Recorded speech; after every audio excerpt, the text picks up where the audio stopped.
So if you want to learn how I made my first ever epoxy project by making these coasters, stick around and I'll show you how I did it. This project will require you to have a few woodworking tools to make the mold and prepare the piece of wood for the coasters. I'll be sure to leave links down in the description for all the products that I used in this video. The first thing I'm doing is preparing the wood for the coasters and making a mold for the coasters. The dimensions of the mold I will have written in the description, and all the dimensions are based on the size of coasters you plan to make. I'm doing 4 4x4 inch coasters, and this entire mold is made from 3/4 inch plywood.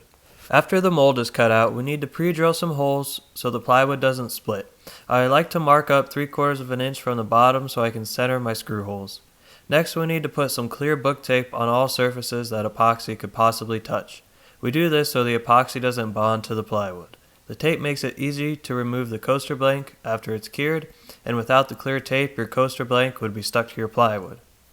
Next, we need to screw the mold together. I used 5 screws on the long side and 3 screws on the short side to attach the pieces together. I like to use plywood because I can use the mold multiple times. I've used this one mold over 30 times, and the only thing I've had to do is replace the tape a few times and use some longer screws. With the mold screwed together, I like to vacuum up any small dust particles and run a bead of silicone or caulking around the edges. This will make sure no epoxy escapes from the mold. Now on to the fun part of the project. The mold contains everything you will do for the epoxy coaster or whatever type of project you will do. So if you are adding some wood or other materials with the epoxy, it just has to fit inside the mold that you made. I like to do mini river pours, so that's what I have set up for this video. But the great thing about this project is you can do whatever you want. Just make sure the pieces that you put inside the mold won't float away when the epoxy is poured in.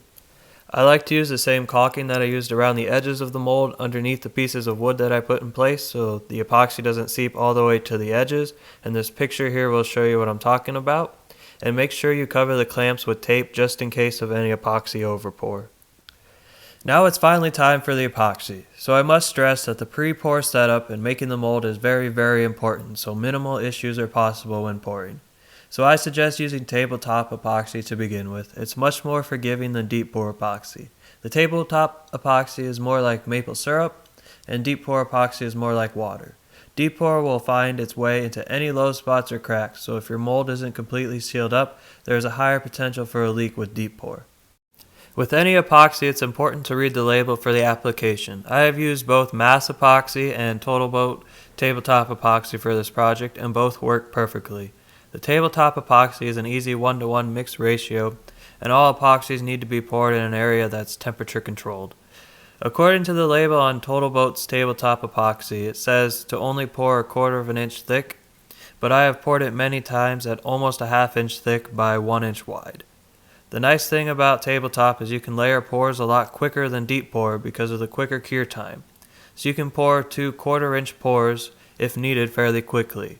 The advantage to deep pour epoxy is that it can be poured thicker, but it's not meant to be poured thin.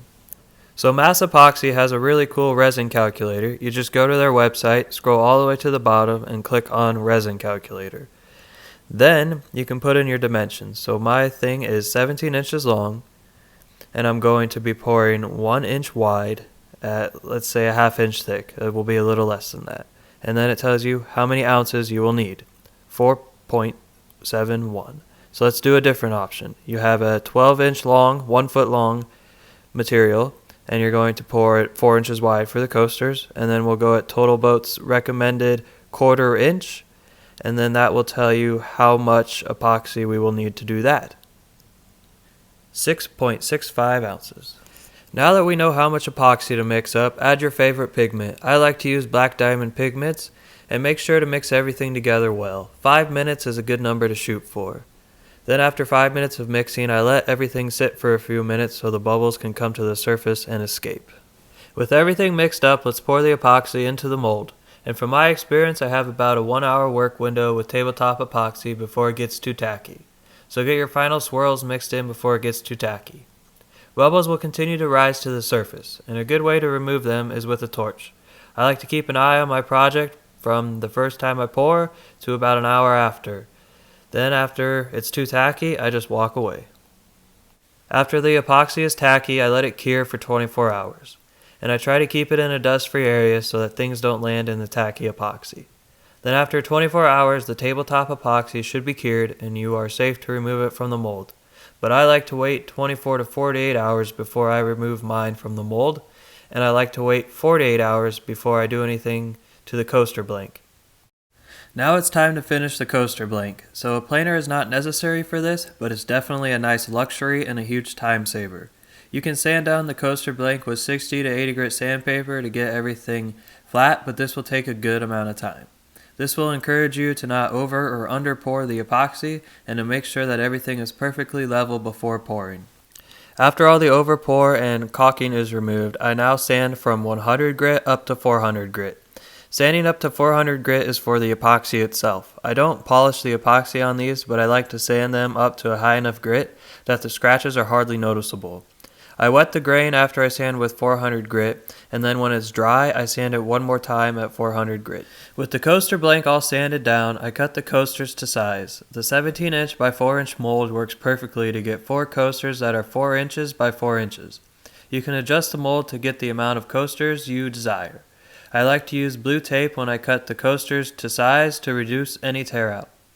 With all the 4-inch coaster squares cut out, I use 400 grit sandpaper to sand the freshly cut edges and to round over all the sides to make them soft to the touch. Before oiling the coasters, I like to dust them off as good as possible. Then after the dust is removed, I oil the coasters with some Howard cutting board oil, which is just food grade mineral oil. I let the oil soak in for a few days before I apply some coats of polyurethane. You can finish these coasters in many ways and with many different products. This is just what I like to do. The oil makes the colors pop, and the polyurethane just gives it an added protection against water rings. This is a fun little project to learn how to work with some epoxy and different colors and styles. A good way to experiment before jumping into a crazy big pour. You can even wrap up these coasters and give them as nice little gifts. I hope this video gave you some insight on pouring tabletop epoxy. If you want to see some more epoxy pours, I'll link the video to my table build. Please consider hitting that subscribe button if you enjoyed this video, and I'll leave a few more videos linked for you to check out if you want. Hopefully see you back soon on the next build. Thanks again for watching.